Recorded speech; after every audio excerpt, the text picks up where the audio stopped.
RBSC Hindi ज्ञान के इस भाग में आप सभी का बहुत बहुत स्वागत है। आज हम हिंदी साहित्य के अंतर्गत कवि घनानंद की प्रेम पीर वर्णन का अध्ययन करेंगे। देखिए, बोर ते सांझ लो कानन और निहारती, बावरी नेकू ना हारती। बोर अर्थात बोरवेला अर्थात प्रातः काल, तय यानी से, सांझ अर्थात संध्या काल, लो यानी तक, कानन अर्थात वन की, और निहारती अर्थात देखते हुए, बावरी अर्थात बावरी या पागल, नेकू यानी जरा सा भी, न यानी नहीं, हारती अर्थात थकती। प्रस्तुत काव्यांश के माध्यम से कवि घनानंद ने किसी विरहिणी नायिका की विरह दशा का चित्रण करने का प्रयास किया है। कवि घनानंद कहते हैं कि प्रातः काल से संध्या काल तक एक विरहिणी नायिका अपने प्रियतम के विरह में बावली होकर वन की ओर निहारती रहती है और ऐसा करते हुए वह जरा भी नहीं थकती। सांझ ते भोरलो तारनी ताकी बो, तारनी सो एक तार न टारती। और इसी क्रम में संध्या काल से लेकर भोरवेले तक वह तारों को निहारती है। रात्रि में उत्पन्न होने वाले तारों की ओर निहारती रहती है। तारनी सो एक तार न टारती, और तारनी सो अर्थात आंखों की पुतलियों से निहारते हुए वह लगातार देखती रहती है अथवा नहीं हटती है। जो कहूं भावतो दीठी परे, घन आनंद आंसुनी अवसर गारती। अवसर अर्थात सुअवसर, गारती अर्थात गवा देना, आंसुनी अर्थात आंखों में बहने वाली जलधारा से। जो कहूं, कवि घनानंद कहते हैं कि यदि मैं कहूं, भावतो अर्थात मन को प्रिय लगने वाले अर्थात प्रियतम, दीठी अर्थात दृष्टि, परे अर्थात पढ़ना, कि मन को प्रिय लगने वाले प्रियतम की ओर यदि उसका दृष्टिपात होता भी है तो वह आंखों में रहने वाली आंसुओं की जलधारा के कारण उस सुअवसर को भी गंवा देती है। मोहन सोहन जोहन की लगिए रहे, आंखिन के उर आरती। मोहन अर्थात श्री कृष्ण, सोहन अर्थात सुंदर, जोहन अर्थात देखने की, लगी रहे लगी रहती है, आंखिन अर्थात आंखों में, के उर यानी हृदय, आरती अर्थात आस लगे रहना, कि श्री कृष्ण के सुंदर स्वरूप को देखते रहने की अथवा अपने समक्ष देखने की आशा उसके आंखों में सदैव बनी रहती है।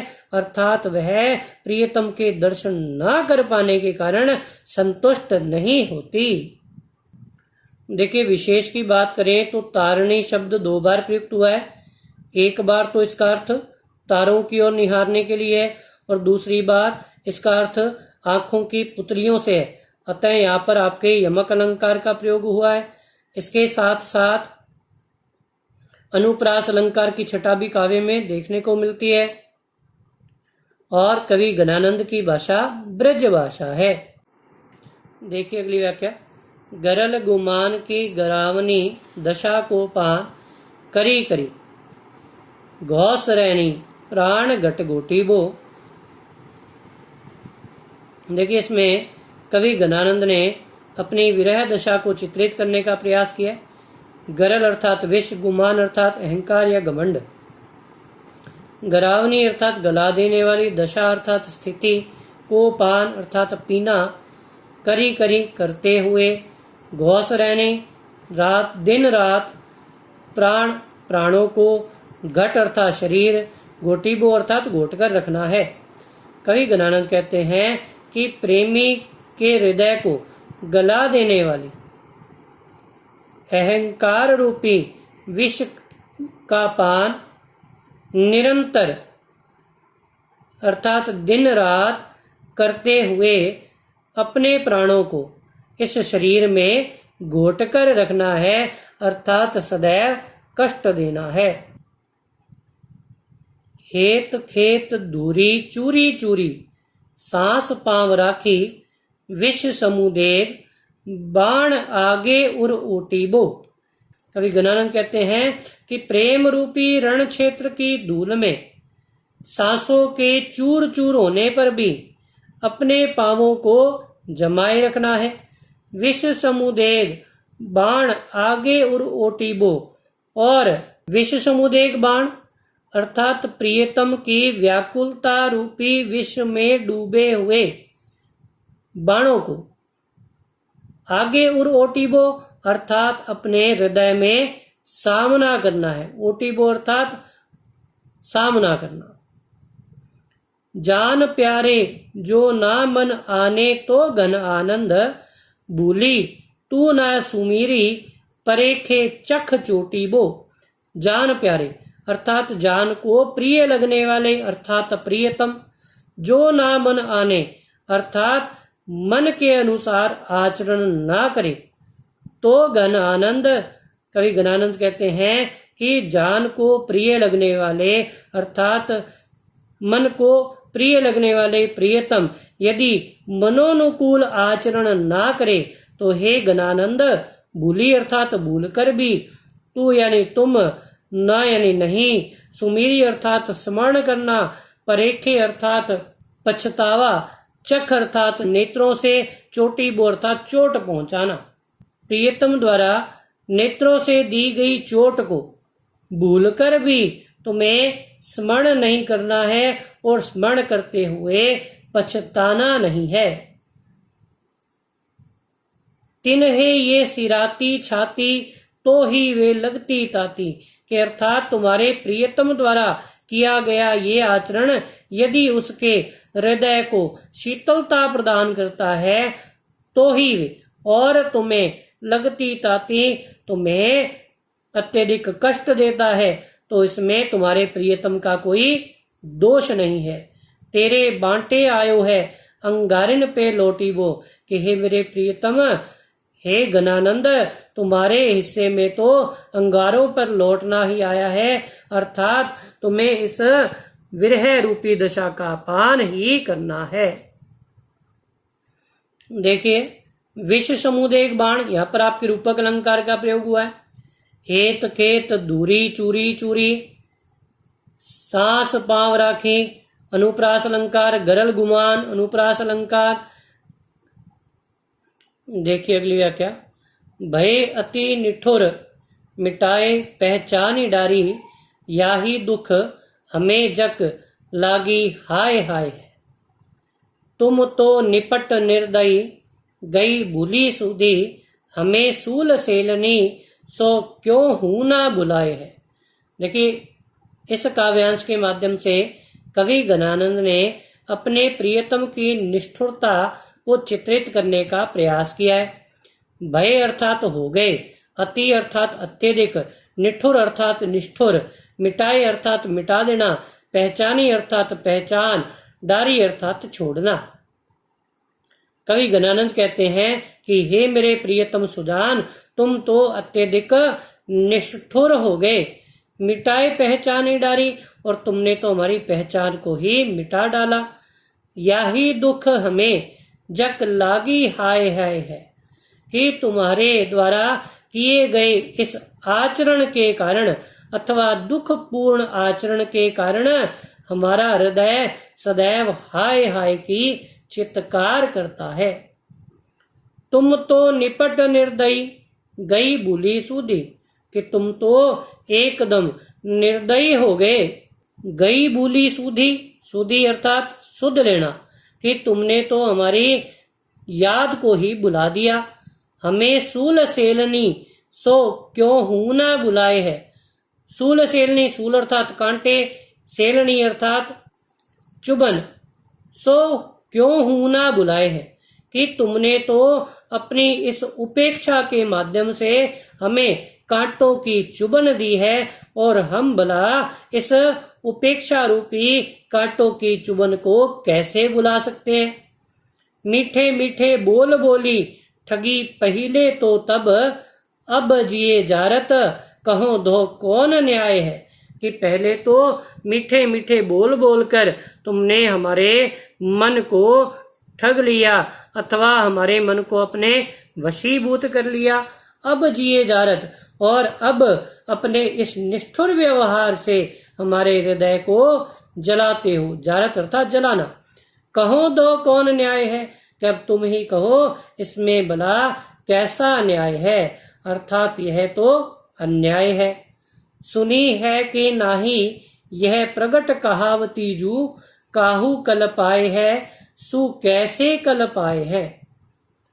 कवि गणानंद अपने प्रियतम सुजान से कहते हैं कि मुझे यह ज्ञात नहीं कि तुमने उस प्रमुख कहावत को सुना है अथवा नहीं सुना है कि काहू कल्पाए, कल्पाए अर्थात कष्ट देना, सु कैसे कल्पाए है।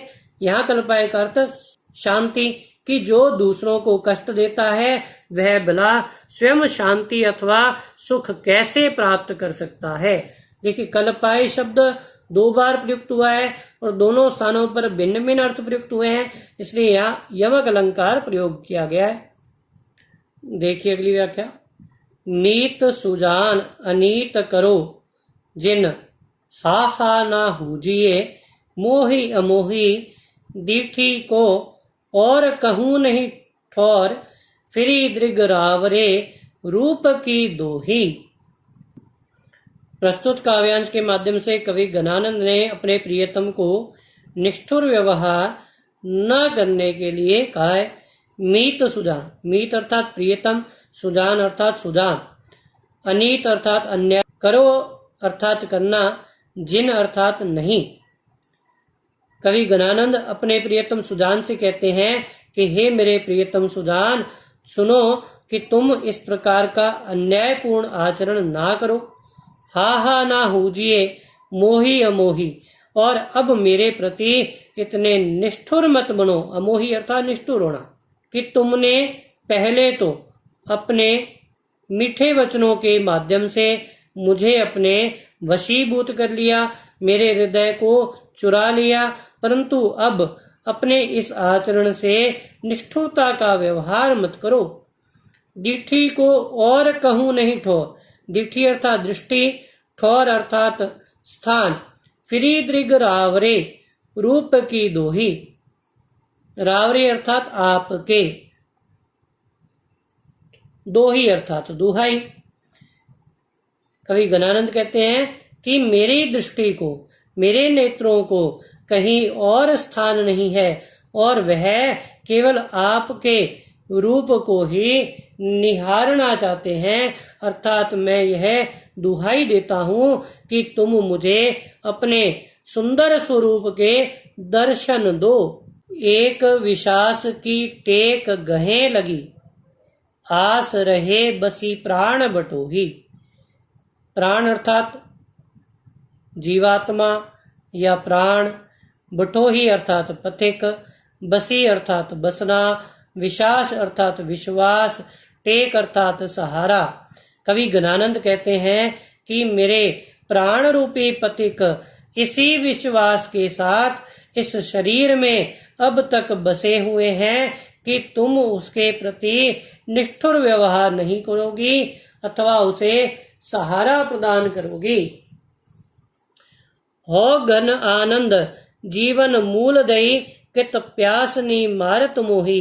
कवि गणानंद कहते हैं कि हे सुदान, तुम तो मेरे जीवन का मूल आधार हो, तुम तो किसी प्यासे के लिए किसी जलधारा के समान हो, अतः अपने दर्शनों की प्यास से भला मुझे क्यों मार रही हो। देखिए, हो घन आनंद जीवन मूल दई, कि एक तो जीवन आधार बताया गया है और जीवन आधार, जल को जीवन आधार बताकर ही प्यास से मारने की बात कही गई है, अतः यहाँ पर आपके विरोधाभास अलंकार का प्रयोग किया गया। यह सवैया छंद में लिखा गया पद है। अति सूधो स्नेह को मार्ग है, जहां नेकु सयानप बांक नहीं। प्रस्तुत काव्यांश के माध्यम से कवि गणानंद ने अपने प्रियतम सुजान को प्रेम के मार्ग पर चलते हुए किसी भी प्रकार के सयानेपन को स्वीकार न करने की बात कही है। अति अर्थात अत्यधिक, सूदो अर्थात सीधा, स्नेह अर्थात प्रेम, को यानी का, मार्ग है जहां, नेकु यानी जरा सा भी, सयानप यानी सयानापन, बाक अर्थात टेढ़ापन अर्थात गर्व, घमंड आदि के भाव। कवि गणानंद कहते हैं कि प्रेम का मार्ग तो एकदम सीधा सरल है, जहां जरा सा भी सयानापन अथवा किसी भी प्रकार के अहंकार या छल कपट का कोई स्थान नहीं है। ता सांचे चले तजी आपन पो, झिझके कपटी जे निशांक नहीं। कि इस प्रेम रूपी मार्ग पर वही सत्य पथिक चल सकते हैं जिन्होंने अपने हृदय से आपनपो अर्थात अहंकार का परित्याग कर दिया है। जिसके कपटी जे निशांक नहीं, और जिनके मन में छल कपट द्वेष आदि के भाव हैं, वे इस प्रेम रूपी मार्ग पर नहीं चल सकते। घन आनंद प्यारे सुजान सुनो, यहाँ एक ते दूसरो आंक नहीं। कवि गणानंद अपने प्रियतम सुजान से कहते हैं कि हे सुजान, मेरे हृदय में तुम्हारे प्रेम के अतिरिक्त अन्य कोई अंक नहीं है। तुम कौन दो पार्टी पड़े हो कहो, कि मुझे यह ज्ञात नहीं कि तुमने कौन सी शिक्षा ग्रहण की है। मन लेहू पे देहू छटाक नहीं, कि तुमने मेरे मन को तो अपने वशीभूत कर लिया है, परंतु अपने दर्शनों की छटाक भर भी नहीं देते, अर्थात तुम्हारे दर्शनों की अभिलाषा सदैव बनी रहती है। देखिए, विशेष की बात की जाए तो लौकिक व्यवहार में प्रयुक्त लौकिक मनोभावनाओं का प्रयोग किया गया है। इसके अतिरिक्त काव्य में ब्रज भाषा का प्रयोग किया गया है और यह बतलाने का प्रयास किया है कि प्रेम के मार्ग पर सीधा सरल व्यक्ति चल सकता है, छल कपट का आचरण करने वाला व्यक्ति इस प्रेम रूपी मार्ग पर सदैव झिझकता है अथवा नहीं चल सकता। आशा करता हूं कि आप सभी को कवि गणानंद की ये व्याख्याएं भली भांति समझ में आई होंगी, और यदि आपको यह भाग उचित लगा हो तो आप चैनल को लाइक और सब्सक्राइब करना ना भूलें। इससे पूर्व के अध्यायों के विवेचन भी आपको इस वीडियो के डिस्क्रिप्शन में प्राप्त हो जाएगा। धन्यवाद।